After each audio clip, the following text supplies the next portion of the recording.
Hi everyone, it's nice to see so many people here. As Luke said, I'm Dan, I'm from BEIS' Net Zero Engagement team, Business Net Zero Engagement team. Firstly, sorry if my voice sounds a bit bunged up. Like the rest of the UK, I'm recovering from a cold, so I'll try not to sneeze as a warning to the front row. So first, a bit of background about my team. So we kind of do what we say on the tin. We engage with businesses for net zero. We increase awareness of net zero amongst businesses, empower them to make the right green choices and transition to net zero. We consult on policy changes across government to help them support that and to set strong regulatory signals and just make it also easier for businesses and people to also feed into those key policy decisions on net zero. Us and the government in general, we work with not just businesses themselves, but also BROs, sector-based trade associations, groups across devolved administrations, and regional and national organisations. Basically, anyone that will listen to us or speak to us that we have the time to speak to. So that hopefully sets a bit of a scene on what we do. It's certainly been a very interesting, I want to say, few months or a year for net zero and for businesses. I don't think anyone could be blamed for feeling a bit uncertain about net zero at the moment or even frustrated. But the government is still very much committed to its net zero target by 2050. You've most likely seen that we in BEIS have been appointed a new Secretary of State in Grant Shapps, who's come over from the Department for Transport. A bit of background on him, he's very focused on net zero when he was at DFT. Very vocal about it and very much looks at it through an economic lens, which is really what's needed at the moment.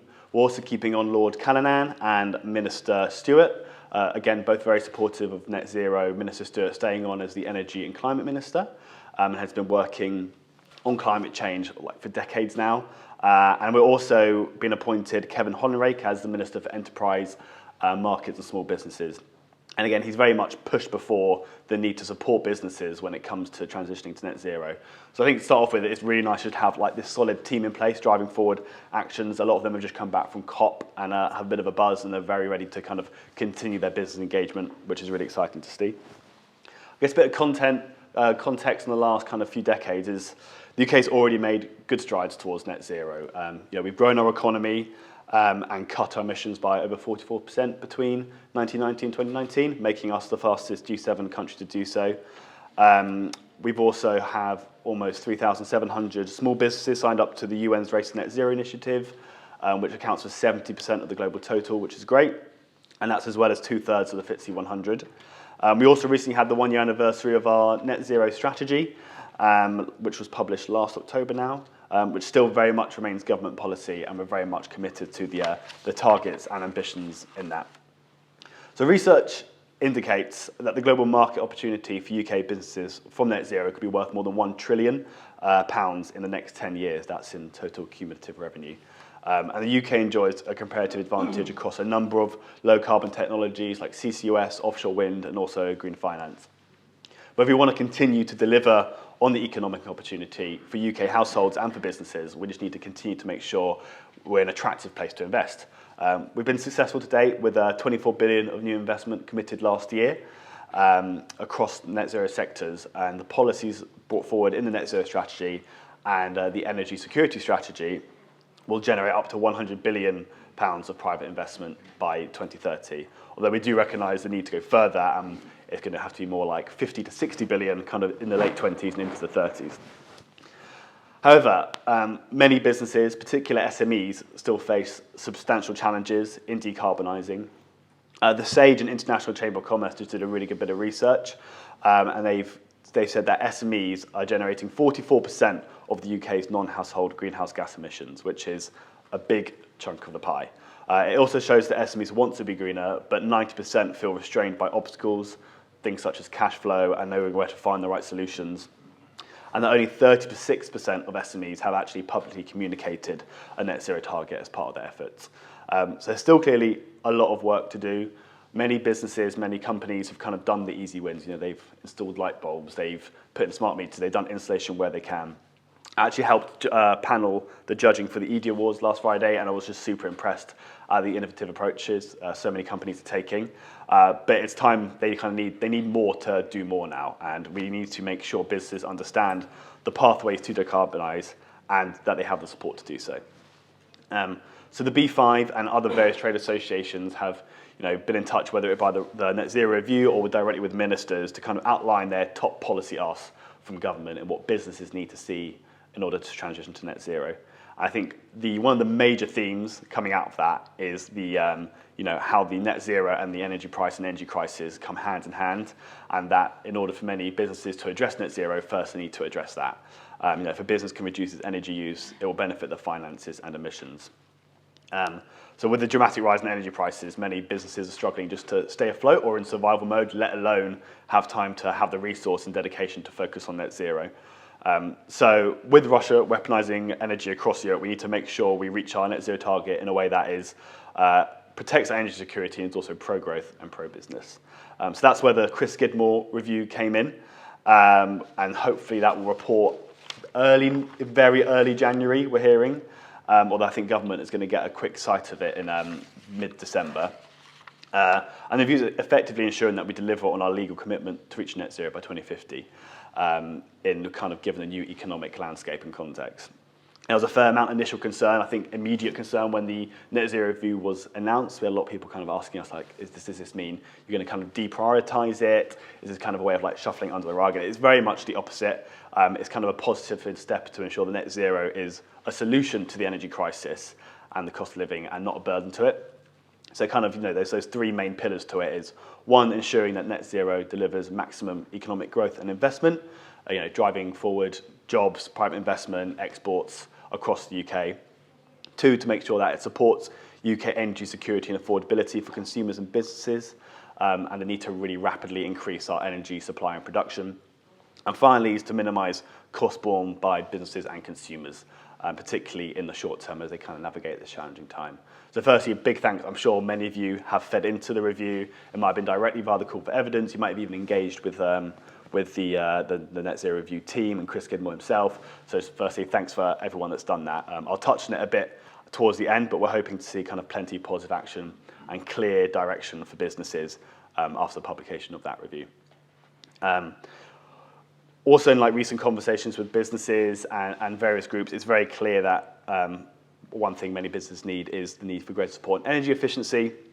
So you would have seen in the autumn statement, the Chancellor announced a new long-term commitment to drive improvements in energy efficiency with an ambition to reduce households, to reduce buildings and industry energy consumption by 15% by 2030. And announced new government funding worth $6 billion to help with that, and that will be available between 2025 and 2028, and that's on top of the $6.6 billion already announced. He also announced a new energy efficiency task force that will be driving that and kind of implementing that across the board. I think yesterday there was also an announcement that there's going to be, I think there's an £18 million comms campaign alongside that to help provide consumers, businesses with the information they need to reduce their energy usage as well as kind of wrapping that all in a packet. So that's really good to see. In other recent news, the Transition Plan Task Force, or the TPT, recently published their first major outputs. So for a bit of context, at COP26, the Chancellor of the time said the UK will be moving towards making transition plans mandatory. So the TPT have now published their framework that listed companies and financial firms can use to complete this process, as well as more general guidance advice, more granular advice on that. And I think that's still open for consultation, so feel free to feed into it. And they're going to be releasing some more sector-specific guidance later next year. So before moving into some kind of reflections and kind of key policy milestones to be aware of, it'll be good to kind of touch on things like the Race to Net Zero and the campaign that they're going on. So I kind of touched on it before. This is the kind of go-to place we're asking businesses to sign up and make public commitments and make plans. I mentioned, I think it's 3,689 or something like that. Almost 3,700 UK small businesses and 2/3 of the FTSE 100 have signed up to it. So we know that many businesses, particularly small and micro businesses, really want to contribute to climate change, but struggle with knowing where to start. So this is kind of the intention. This gives them kind of a launching off point. And the first steps they can take is visiting the UK Business Climate Hub and sign up to the globally recognised SME climate commitment. Here they can kind of get advice on how to be greener and how to save money. It's a digital platform embedded on the SME Climate Hub, which is part of the Global Race to Net Zero campaign.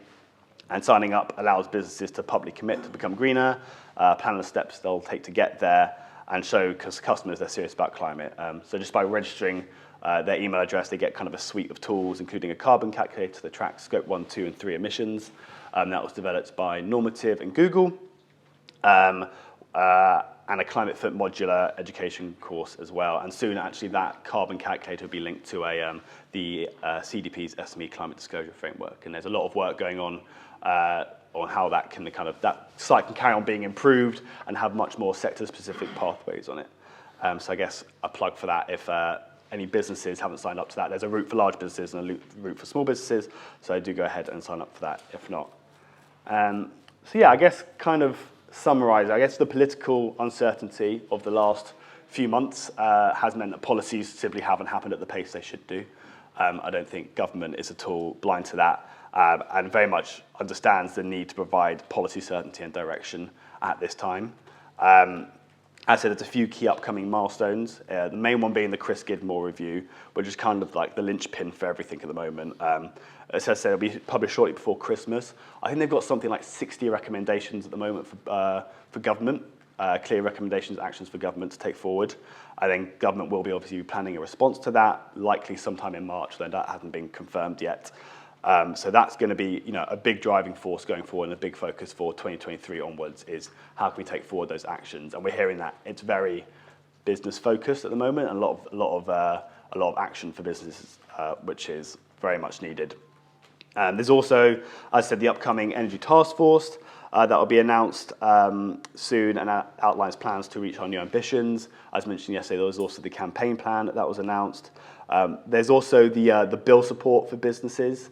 Obviously, this is a big thing. Everyone wants to know more now. Sadly, I don't have any more information on when it will be announced on how that will be extended and who will be able to apply for that. But I think hopefully by the new year, before the new year, there should be more information on that. There's also a lot of internal thinking going on and how we can kind of convene the right business and finance leaders alongside ministers to kind of hold everyone accountable and act as a kind of a challenge function and create clear sector pathways for key economic business sectors, as well as remove blockers for businesses and investment and generate sector-specific pathways, like I said. So so that's kind of I think the key things to be aware of. I'm aware that I haven't touched on COP, so I'll quickly give like a summary of that. Luke touched on it. I think a lot of people were a bit disappointed when it came to the actual negotiations. Some of the language wasn't maybe as strong as it should have been in there, but there was the the fairly groundbreaking loss and damages fund as well, which is quite a big deal. That's finally been recognised as formally as an issue, and there's still a bit of work to do around how that fund's going to work, who's going to fund it, how's it going to be divvied up. But it's very promising that it's on the table already. There was also, I think, it was quite good for businesses, really good for business. There was a big business presence there, and it became very aware that it's going to be a business-led transition, which is great to see. I know our ministers had a really good time engaging with a lot of the businesses, and as I said, they will really want to take that now they're home and kind of keep running with that ball. And there was quite a lot of pieces of work produced that should hopefully provide clarity to businesses. There was the ISO guidelines, which kind of, the intention is to act kind of as a reference points and standardizing all the language, all the terms, all the references used, so that companies can kind of use it as a bit of a blueprint when writing their own targets.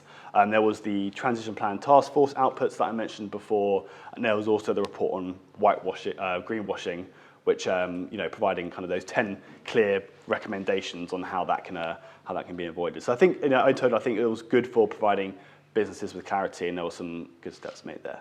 I was just where I was going to get a question on that if I didn't address it. So yeah, so hopefully that gives a bit of a context, set you in for the rest of your workshops for the day, and I'm happy to take a few questions.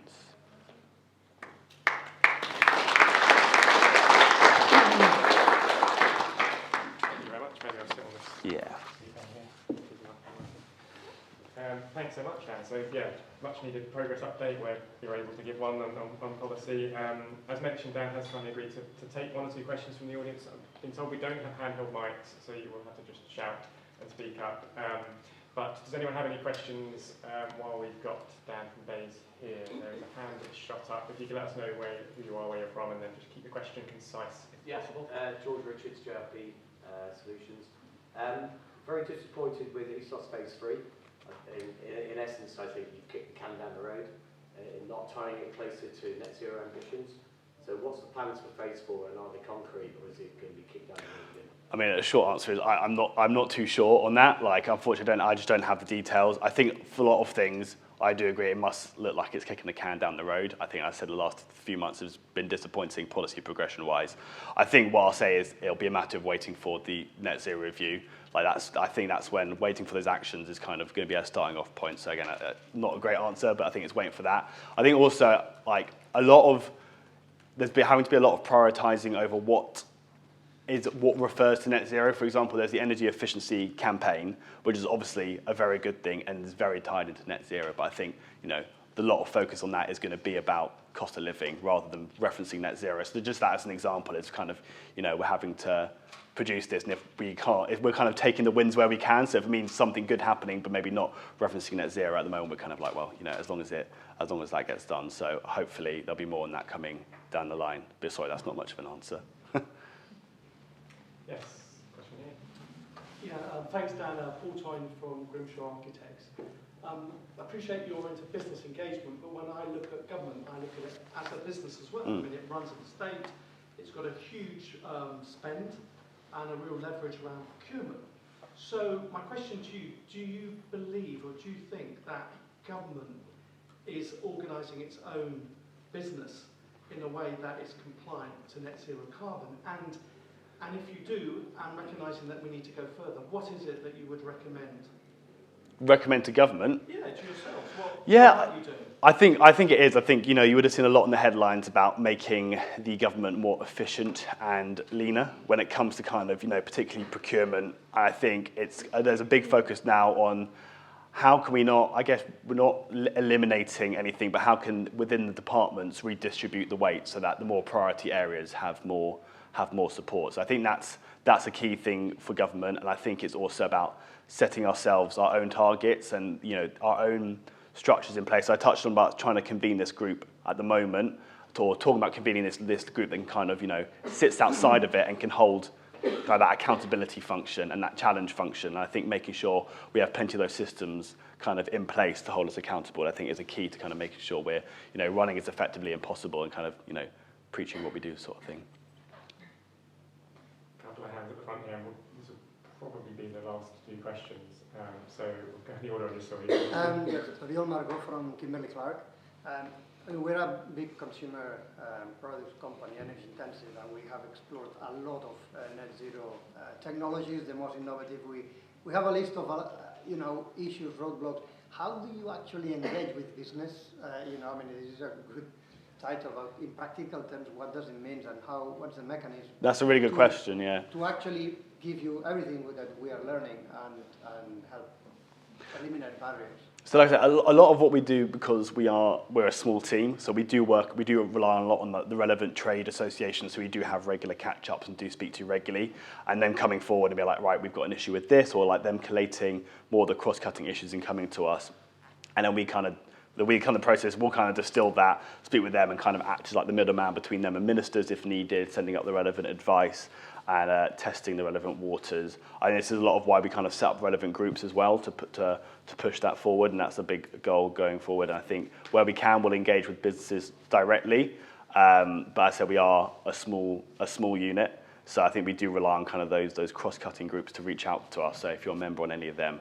I think that's a great way to join up. And then obviously, once they've reached out to us, it's easy for us then to reach out to specific businesses to get kind of there's more granular steers on what challenges they're facing.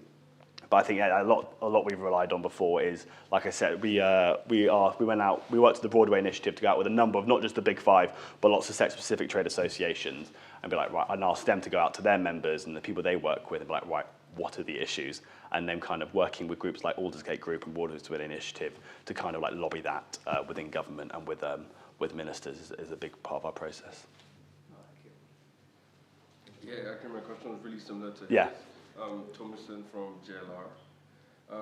So kind of just building on that was, you've already said that a lot of the energy usage you're seeing with the SMEs it's almost about half of what's going on, right? But are we seeing like up to the point of changing entire business models? Is that what's are changes like that also about to happen as well? Yeah, I mean that's a good point, because like I said, they've done the easy wins. So I think it is now about that. That's what is missing at the moment, and that is what we're kind of trying to work on, particularly with the groups I mentioned before. Is what is the specific pathways they can follow to do it? Is it changing the business models? And it was also very challenging when you account for like things like scope 3 emissions as well. Like a lot of that is out of their control, and the data isn't even available for a lot of people on kind of what their scope 3 emissions are. So I think for some it is looking at what's the balancing point between changing the business model, but it is so specific, and so many SMEs in particular don't belong to a specific sector, and so even if we could generate these high-level sector pathways, it's like, right, how can we then, folk they're going to slip through the cracks on those things. That's just, again, it's a bit of a non-answer, but that's a big challenge at the moment, figuring out how, the specific routes for them to take. Okay. There's a very last question here, and I will take it this way. Yeah, that's fine. Michelle from BEIS. You've talked about the COP27, and you mentioned the Integrity Matters UN report. And then they talk about the task force to sort of align frameworks and regulations. And I wonder if you have any ambition to push forward and be part of that, and maybe be part of that task force, and how you go about that. No, definitely. I think wherever we can to be involved, and I think what we do is, as mentioned, there's a number of wider cross-cutting governance groups, and where possible, we try to make sure, right, have we actually got someone from this, where there's overlap, have we got someone on this task force present so they can, align with the objectives and align with the outputs from these groups who are already working on wider pieces of work. So I think, where we can't directly maybe be involved in the task force, and sometimes, it's best government takes a light step approach when it comes to sitting on these things, because they often just get in the way. So I think, if we can't be involved directly, it's about, right, how can we make sure that someone from that task force is present within government and, in the right routes of communication. Right, thank you very much, Dan. Really appreciate you taking the extra time to see us up nicely for the next part of the session. Looking very much forward to the policy recommendations, the 60 clear recommendations that are coming out in the next Well, I don't know, we might get Willa down, I don't know, don't quote me on that one, yeah. Great. Ladies and gentlemen, please join me in thanking Dan for his time.